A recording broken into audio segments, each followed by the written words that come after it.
Oke, Assalamualaikum warahmatullahi wabarakatuh. Cek cek. Ya, kita sambil menunggu ya. Cek, semoga suara saya bisa terdengar.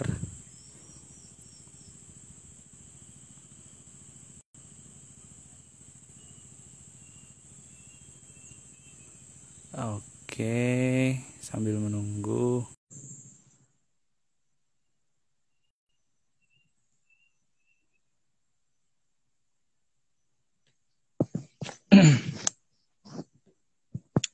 Ya, masih belum ada yang bergabung. Ya, ya sudah mulai ada yang bergabung. Terima kasih. Selamat datang. Oke, jadi setelah sekian lama tidak tidak mengadakan sesi live Instagram Koran Kaltim, hari ini kita akan kembali melakukan live session. Uh,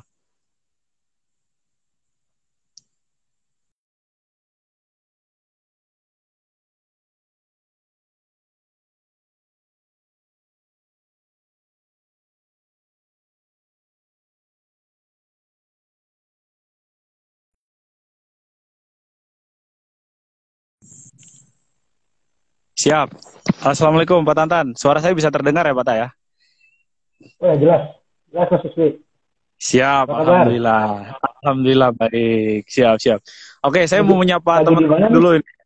Ini saya lagi Siap, di Mas. nih Pak. Lagi di saya bilangnya ini di kebun ini Pak, di kebun. Baik, Enak baik. banget ya, hijau. Siap. Jadi, teman-teman yang sudah bergabung ini setelah kurang lebih 2 bulan ya, hampir 2 bulan lebih Koran Kaltim nggak Hmm. bikin live session. Hari ini kita kembali melakukan live session festival ngoceh, namanya ngobrol cerdas bareng Silanteh ya. Silanteh itu Oke. ikonnya Koran Kaltim Pak Tantan. Silanteh itu Oh, ikonnya Silantah. Koran Kaltim begitu. Hmm. Oke. Jadi hari ini kita udah bersama dengan Pak Tantan Supriyatna. Beliau ini adalah funding manager ya Pak ya. Semoga saya tidak salah menyebutnya. Funding manajernya Rumah Zakat, sebuah lembaga non-government organization yang fokus kepada penanganan, pengumpulan, dan pendistribusian dana infak, zakat, dan sedekah begitu. Uh, Hmm. Seperti yang sudah bisa teman-teman saksikan sudah bisa dilihat di poster yang sudah kita pasang sejak pagi tadi. Jadi yang akan kita bahas hari ini adalah tentang rencana pemerintah yang hendak melakukan pengawasan begitu terhadap dana-dana atau mekanisme pengumpulan dana melalui kotak amal yang ada terutama di tempat-tempat keramaian seperti rumah makan, seperti seperti minimarket dan lain sebagainya. Nah, perlu juga teman-teman ketahui eh, rumah zakat ini adalah salah satu lembaga yang juga melakukan atau punya mekanisme pengumpulan dana melalui kotak amal ya Pak ya. Nanti Betul. kita akan dengar bagaimana pemaparan dari Pak Tantan. Dan yang ingin saya terutama juga teman-teman di seluruh Indonesia yang menyaksikan live session hari ini, sebenarnya potensi dari pengumpulan dana amal itu, dana dan kotak amal lewat kotak amal itu sebenarnya berapa besar sih Pak sebenarnya Pak? Sebenarnya Pak. Ini saya langsung aja ke pertanyaan nih Pak. Potensinya seberapa besar sih Pak gitu?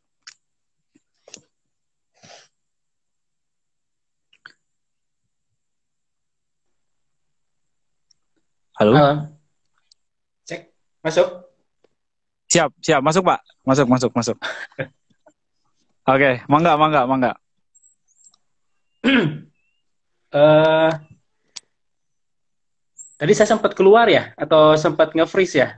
Nge-freeze Pak kayaknya Pak. Apa suara saya Ah, berarti, pertanyaan saya ke pending berarti Pak ya? Bisa saya ulang aja kalau gitu ke Pak. pending. Baik, baik. Jadi gini Pak, yang sering mungkin saya atau teman-teman juga pertanyakan begitu ketika misalnya kita datang ke suatu tempat, misalnya di kafe atau di minimarket begitu ya, Indomaret lah saya sebut aja Indomaret, Alfamidi kalau di Kalimantan di Samarinda adanya Alfamidi nggak ada Alfamart ya. Kita suka menemukan kotak-kotak amal itu gitu. Nah, yang saya ingin tahu itu Pak sebenarnya dari Rumah Zakat sendiri sejauh ini potensi dari dana-dana yang terkumpul lewat mekanisme di kotak amal itu seberapa besar Pak gitu Pak? Kalau ngomongin potensi, sebetulnya potensinya besar ya Mas ya, karena riset yang dilakukan oleh teman-teman di ya lembaga sosial gitu ya, bukan cuma Rumah Zakat, apa namanya itu ya warga negara Indonesia itu dermawan, orangnya dermawan kayak gitu. Dermawan. Betul itu, betul. Cuman kalau Rumah Zakat sih sebetulnya sebelum ada apa namanya itu di 2018 2 tahun ke belakang lah ya, sebetulnya sudah mengganti ini Mas Rusdi, sudah mengganti metode dari yang asalnya dari yang asalnya itu apa namanya tuh via kotak infak begitu ya, kotak bisi. Nah, berangsur-angsur kita alihkan ke infak digital.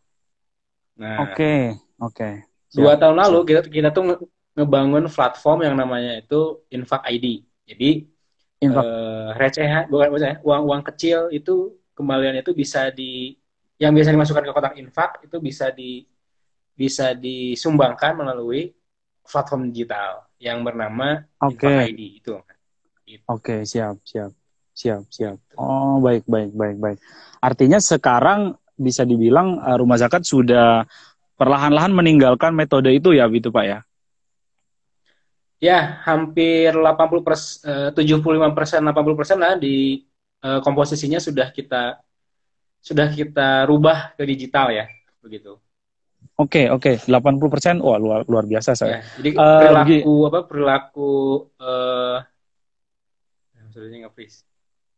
perilaku donasinya itu sudah kita rubah ke digital, Mas Rusdi.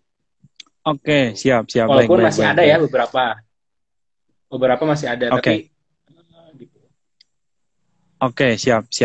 Lalu pertanyaannya Pak yang tadi Pak,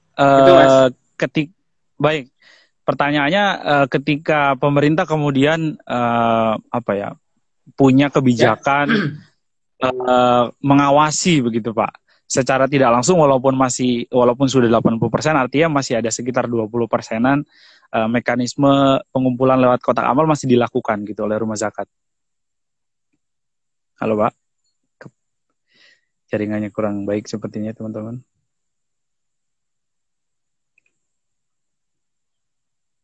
Halo. Ya, saya mau ucapin selamat datang dulu buat teman-teman yang sudah bergabung ini. Terima kasih sudah menonton. Ya, kita sepertinya narasumber kita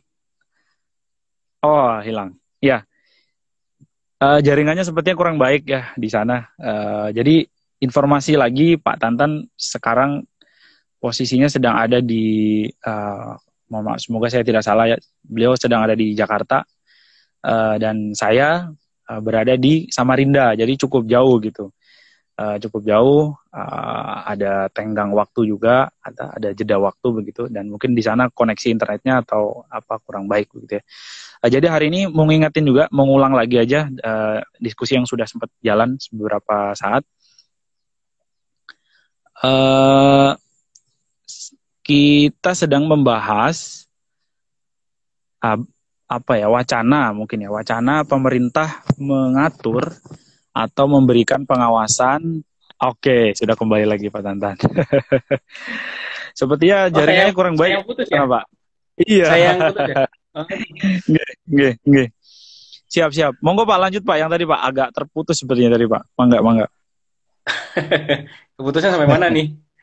Iya, saya ulangin aja Pak. Jadi gitu. Intinya gitu sih Mas. Intinya perilaku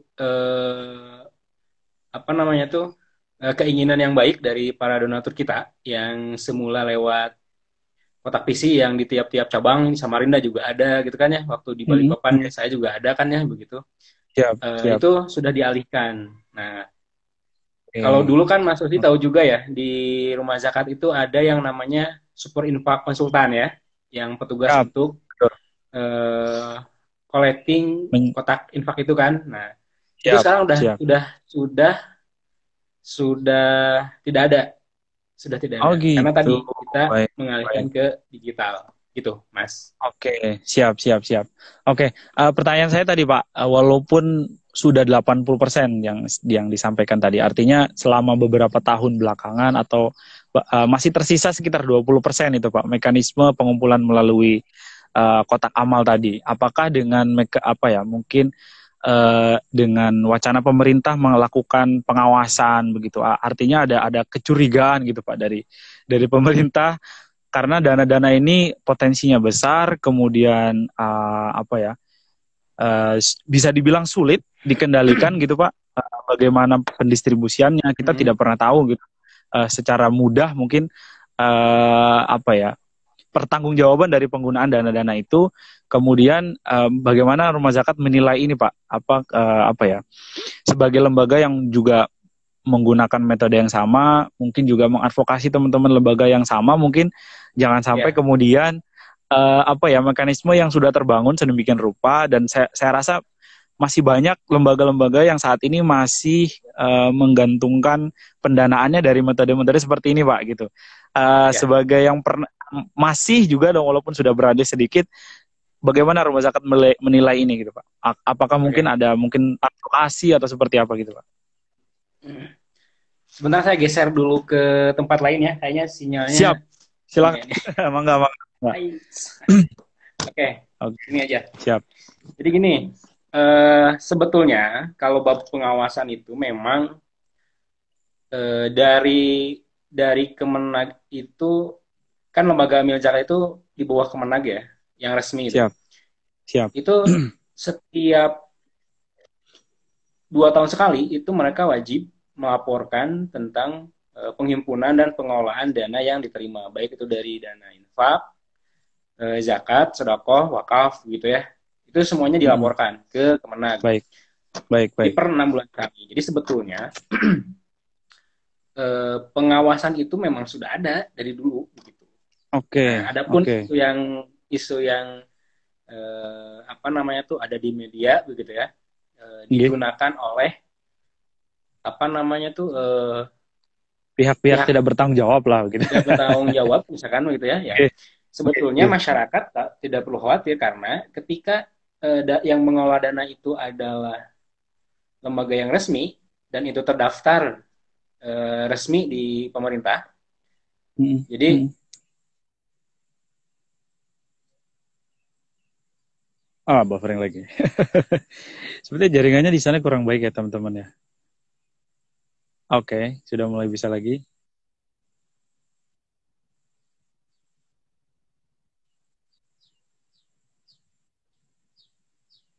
Siap, jaringannya kurang baik Pak, teman-teman. Nasional pun skala skala regional, cabang ya.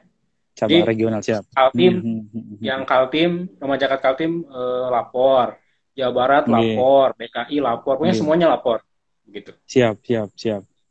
Baik. Artinya masyarakat sebenarnya sudah bisa memilah dengan mudah gitu Pak ya, mana lembaga yang brandingnya sudah lebih jamin gitu mungkin Pak ya. Jadi mungkin sarannya kepada teman-teman yang masih ingin, yang terbiasa kemudian menggunakan metode-metode menyumbangkan dana melalui kotak amal itu harus pilih-pilih juga gitu Pak ya, berarti Pak ya, intinya Pak ya. Ya sarannya sih beralih aja ke digital Mas. Sarannya beralih aja ke digital. Kita rumah zakat kan sudah menyediakan ya, dan itu sudah kerjasama dengan e-wallet ya, kayak OVO, GoPay, Dana gitu. Itu sudah bisa kok. cenderung lebih mudah gitu Pak ya, dan jelas gitu Pak mudah ya. Banget. Mudah banget. Siap. Gini Pak, yang pertanyaan awal tadi adalah di rumah zakat sendiri dulu dan sekarang juga dana-dana itu berapa besar sih Pak sebenarnya Pak? Dan apa yang bisa diberdayakan dengan dana-dana yang terkumpul lewat mekanisme pengumpulan lewat kotak amal yang sekarang udah mulai beralih ke digital itu? Cukup besar Mas ya, dan sebetulnya mangga Pak, mangga. Ya, mangga. Ini yang ngetik saya atau Mas Rusli ya? Enggak, ini lanjut aja Pak. Masih lancar Mas? Masih lancar. Mangga. Halo Pak. Masih lancar ini Pak. Mangga, lanjut Pak. Nah, gantian sekarang. Ya. Mohon maaf teman-teman ya, sepertinya entah jaringan saya atau jaringannya Pak Tantan di Jakarta atau di Bandung kurang baik. Ya intinya adalah diskusi kita sebenarnya cukup menarik ini karena ada inovasi begitu dari rumah zakat yang kemudian Pak Tantannya pergi. Ya.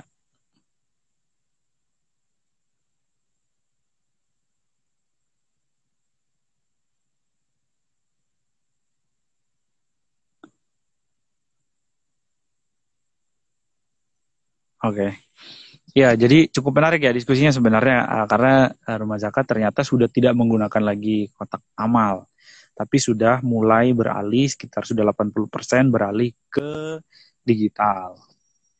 Ya, jadi bisa dibilang ini inovasi yang cukup menarik begitu ya, bisa diikuti mungkin oleh lembaga-lembaga lain yang masih menggunakan masih menggunakan metode pengumpulan dana lewat kotak amal. Nah ini ada juga penonton kita ya yang share link itu, semoga tidak scamming ya, Pak Ahmad Jack 58. Beliau membagikan tautan untuk bisa menyumbang sedekah subuh namanya ya. Terima kasih Pak Ahmad Jack yang sudah ikut berbagi ya. Jadi seperti yang dikatakan sama Pak Tantan tadi bahwa sebenarnya orang Indonesia itu pada dasarnya emang suka berbagi begitu. Jadi mau dimanapun ya bisa lewat kotak amal, bisa lewat dompet digital ya, e-wallet, bisa lewat sumbangan-sumbangannya di pinggir jalan ya, terbukti karena teman-teman yang melakukan penggalangan dana dengan cara-cara seperti itu masih ada begitu. Artinya memang orang Indonesia mau melakukan itu gitu, artinya mau, dan kemudian juga tidak sedikit orang yang melakukan, artinya kemudian dana-dana yang terkumpul juga jumlahnya tidak sedikit gitu. Nah, yang ingin saya dapatkan perspektif dari Pak Tantan ya sebagai perwakilan dari rumah zakat adalah sebenarnya dana-dana itu selama ini untuk apa begitu ya? Tadi belum terjawab ya. Oh siap. Pak Tantannya tidak bisa bergabung, sudah terlalu sering. Mungkin Pak Tantan bisa pakai akun lain, Pak. Bisa pakai akun lain untuk bisa bergabung, Pak Tantan. Oke.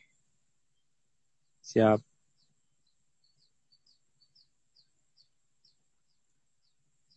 Ya. Oke. Masuk lagi, Pak Tantan. Jaringannya sepertinya kurang baik, Pak. Iya nih. Siap. Mangga Pak Tantan. Tadi pertanyaan saya adalah, sudah masuk Pak. Pertanyaan saya tadi Pak, dana-dana itu selama ini untuk apa begitu Pak? Karena tadi Bapak bilang besar begitu, apalagi dikumpulkan se-Indonesia pasti jumlahnya juga akan luar biasa besar. Selama ini dana itu digunakan untuk apa Pak? Kalau di rumah zakat begitu. Jadi kalau di kita, dana itu digunakan untuk 4 bidang besar ya Mas. Yang pertama itu ada pendidikan, beasiswa dan lain-lain ya. Pendidikan, terus kemudian kesehatan, terus kemudian kesehatan, kemandirian, bantuan UMKM dan lingkungan ya Mas Rusdi begitu. Oke. Seberapa cukup Pak uang-uang dari seberapa cukup uang-uang yang receh-receh itu Pak kemudian bisa mendanai program-program yang 4 itu Pak? Cukup ya, karena apa namanya tuh ya, receh juga Mas kalau dikumpulin banyak Mas. Betul. Gitu Siap. ya? Jadi sebenarnya kita tidak bisa meremehkan yang receh-receh gitu Pak ya. Betul. Siap.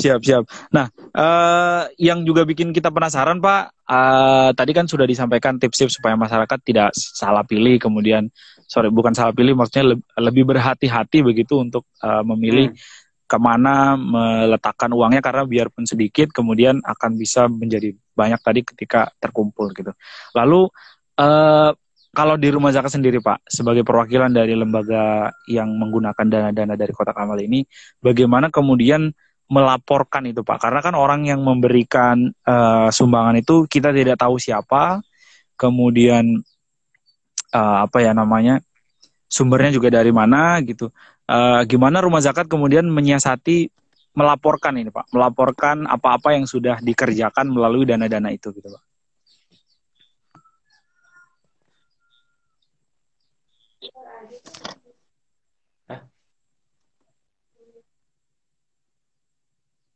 Oke, freezing lagi.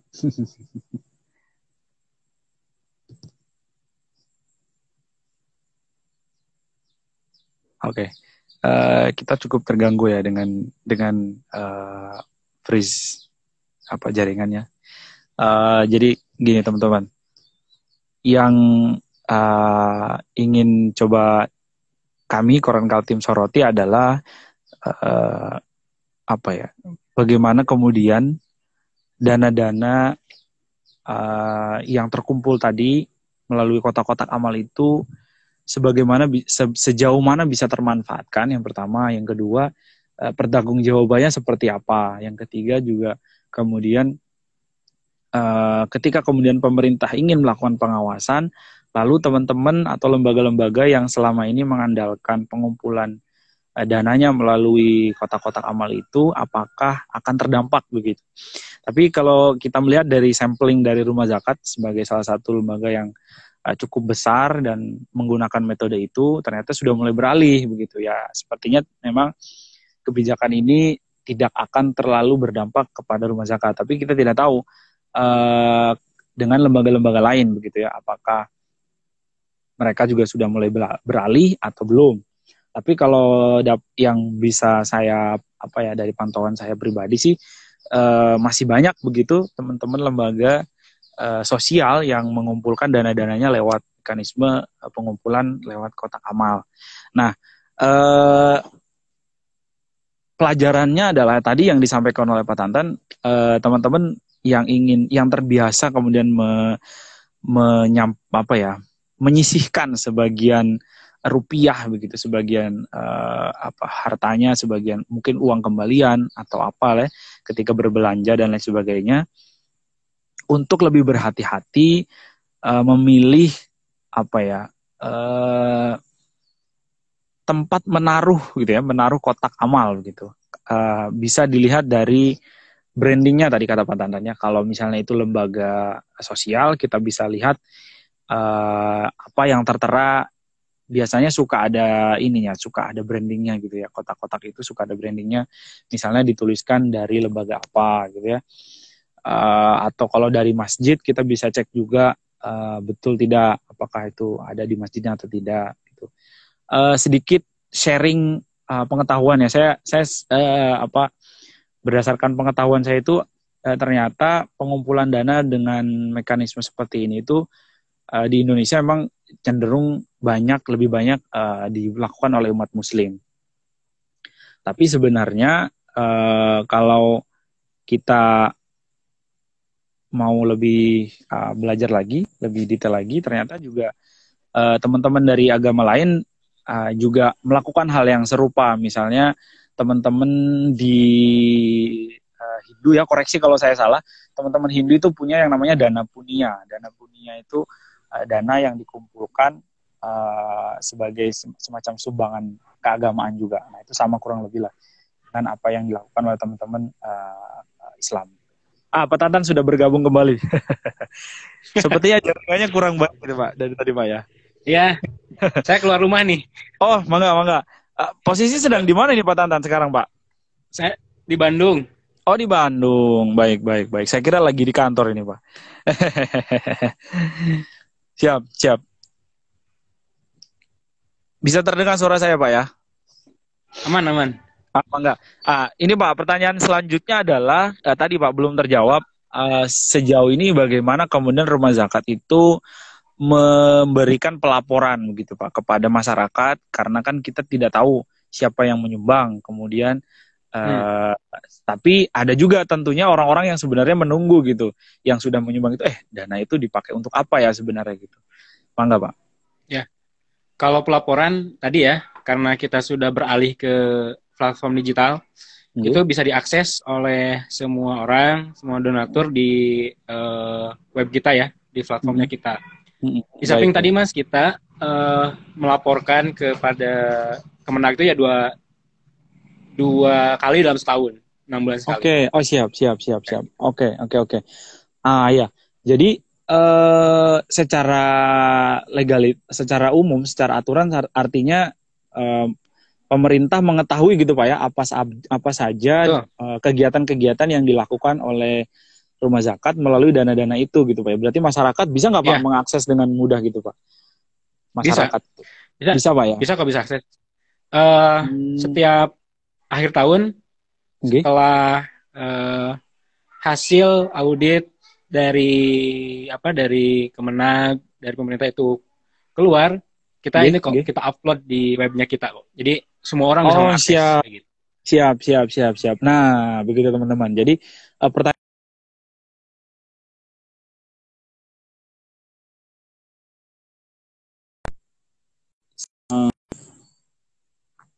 setelah menyumbang gitu, kita lalu bertanya-tanya gitu, wah uang gue tadi kemana ya gitu, yang sebanyak itu kemana gitu ya. Bisa diakses ini kalau nyumbangnya di rumah zakat ya gitu ya. Kalau nyumbangnya di rumah zakat, bisa diakses di webnya rumah zakat, atau mungkin kalau lembaga lain misalnya ada, kalau di Kaltim ada Las DPU gitu ya, atau juga misalnya ada Dompet Duafa ya, silakan dicek. Artinya ini mekanisme yang sama Pak ya untuk semua lembaga Pak ya. Kira-kira demikian garis besarnya Pak ya. Ya, betul. Siap. Teman-teman yang suka donasi ke rumah zakat Kaltim ya, kan ada di Samarinda.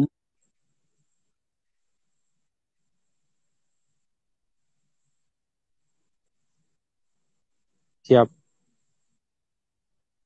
Baik. Nah, itu dia, bisa diakses dengan mudah gitu. Nah, ini Pak, sebenarnya ketika Bapak sampaikan bahwa rumah zakat sudah tidak lagi menggunakan, sudah mulai beralih, artinya tidak terlalu terdampak begitu Pak ya, kebijakan pemerintah ini. Misalnya nanti akan ada pengawasan secara lebih ketat begitu terhadap kotak-kotak amal itu gitu. Rumah zakat artinya tidak terlalu terdampak Pak ya. Betul. Dan malah bagus Mas, diawasin tuh bagus loh, biar masyarakat kan makin percaya ya, makin tenang.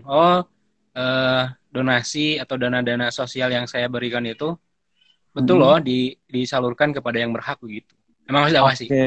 Oke. Emang harus diawasi. Nah itu dia.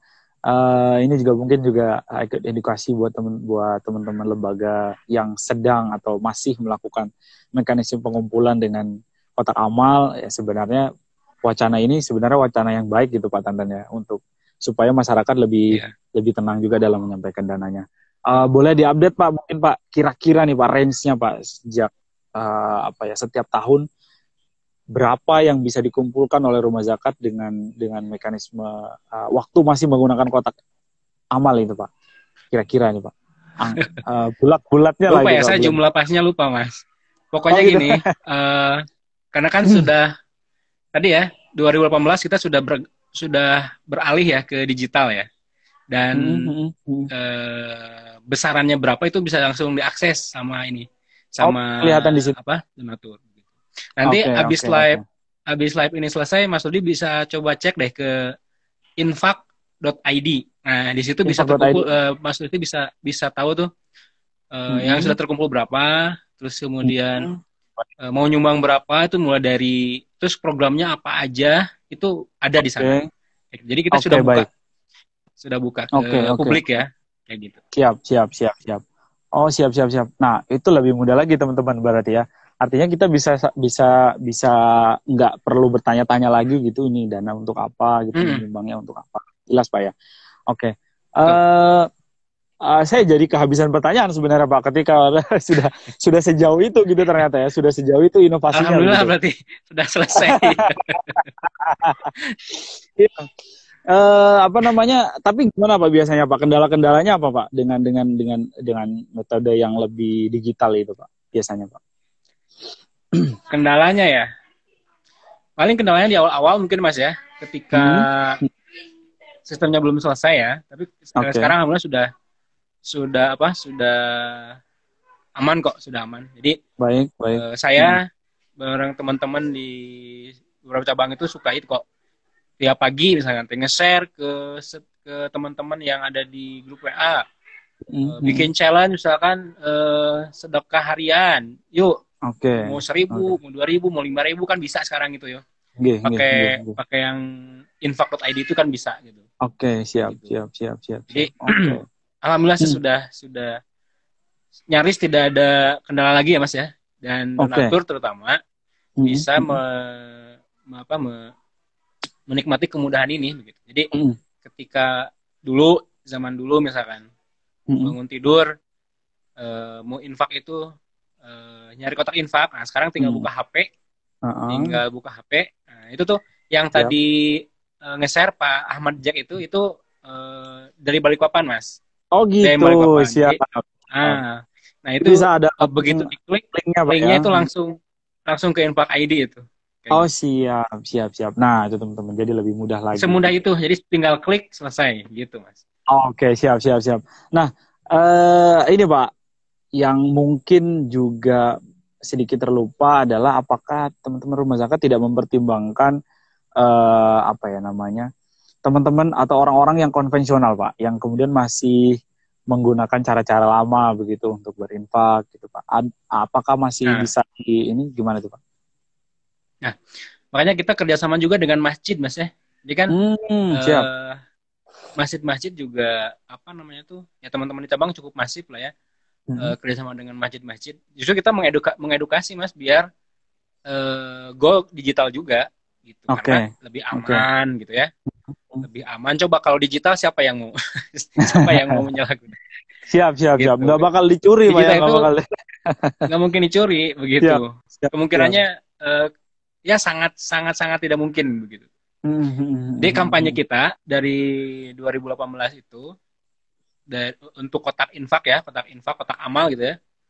Itu kita alihkan ke digital. Biar apa? Biar lebih mudah, Mas. Biar lebih mudah. Dan ini sebetulnya hasil dari research kita ke donatur kan. Donatur pengennya apa sih kalau berbagi itu, berdonasi itu? Oh, pengennya lebih mudah. Ya udah, kita sediakan kemudahannya gitu loh, Mas. Oh, baik. Jadi sejauh pengetahuan Mangga Pak.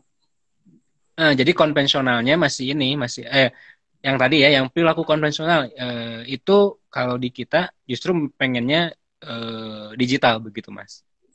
Baik. Nah, gitu Mas Rusdi. Kalau untuk ininya sendiri Pak, apa sih namanya? Kan apa ya? Kalau sejauh pengetahuan Pak Tata sendiri, selain rumah zakat yang sudah melakukan hal serupa Pak, apakah sudah ada lembaga lain barangkali di Indonesia Pak? Kalau untuk pengalihan dari kotak amal tadi ya ke platform digital, itu kita yang pertama Mas. Jadi rumah zakat yang pertama. Siap. Ya saya sih kita sih mendorong juga ya teman-teman yang lain, ayo bikin juga lah melakukan hal yang serupa gitu ya. Sama. Karena kan zamannya sekarang udah berubah Mas ya. Zamannya berubah. Dulu mau makan harus pergi, sekarang makanan yang nyamperin kita. betul. Dulu belanja harus pergi, sekarang belanjaan itu yang nyamperin kita ke rumah. Oke. Oh, siap. Oh, oke. Apalagi masa pandemi sekarang kan. Kayak gitu. Nah, betul itu Pak, betul. Saya jadi teringat kalau tidak salah Nahdlatul Ulama juga punya program serupa. Cuma mungkin tidak seperti yang dilakukan oleh Rumah Zakat, dia lebih ke aplikasi kalau tidak salah ya. Oke lah, ini artinya kita ini perspektif baru ya teman-teman ya, mungkin yang menonton nanti juga di YouTube-nya Koran Kaltim. Artinya bahwa sekarang itu apa ya, kalau saya boleh bilang ini pendapat saya pribadi bukan atas nama Koran Kaltim, kalau saya boleh bilang harusnya kotak amal ini sudah mulai ditinggalkan gitu Pak ya, karena banyak risikonya, kemudian apa ya, kontrolnya juga cenderung lebih sulit begitu, sedangkan sudah ada cara-cara yang lebih bisa digunakan dan lebih mudah begitu Pak ya.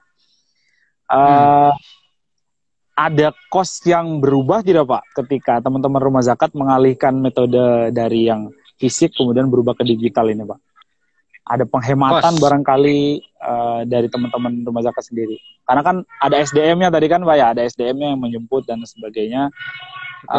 Ketika berubah ke digital pasti cost-nya lebih sedikit gitu Pak.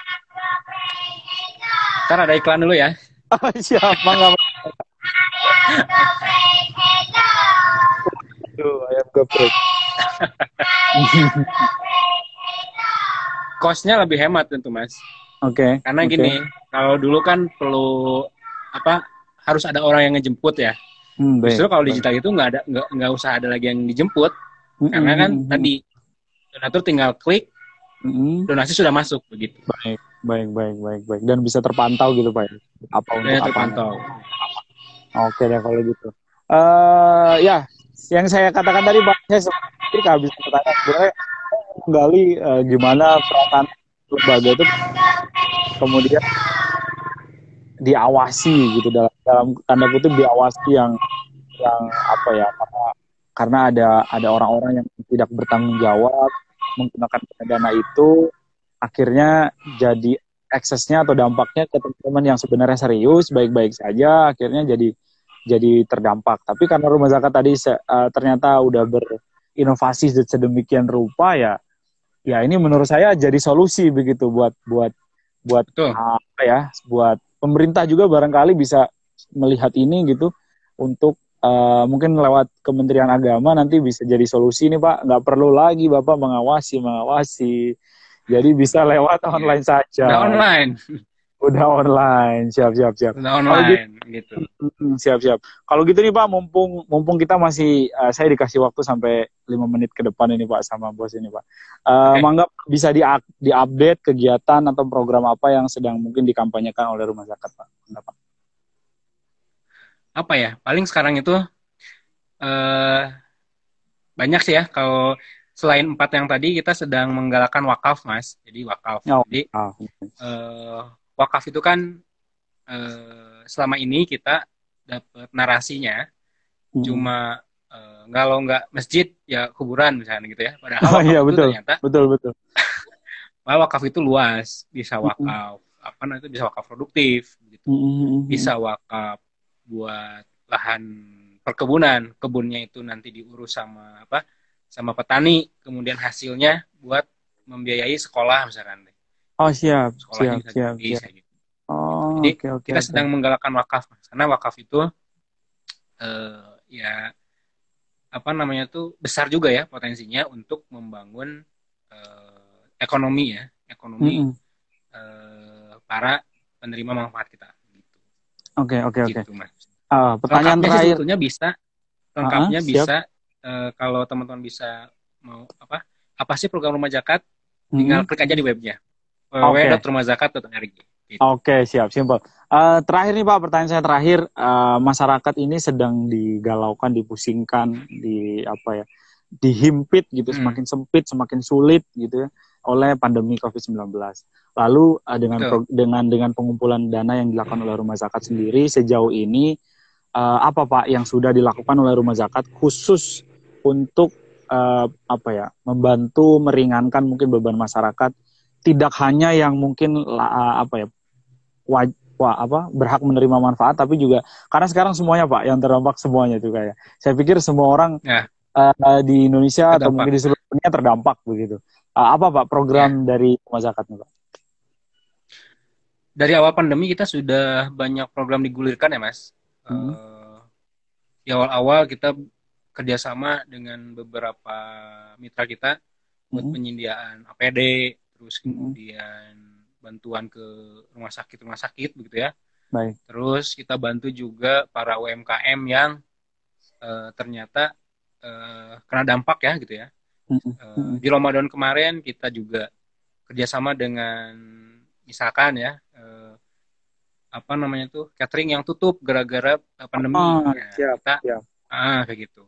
Terus ada bantuan juga buat yang sekolah, anak-anak yang nggak bisa, kan harus online ya, daring ya sekarang ya. Kuotanya kita belikan. Anak-anak yatim yang nggak punya HP, kita ada program buat pembelian HP buat anak-anak yatim kayak gitu. Oh, luar biasa.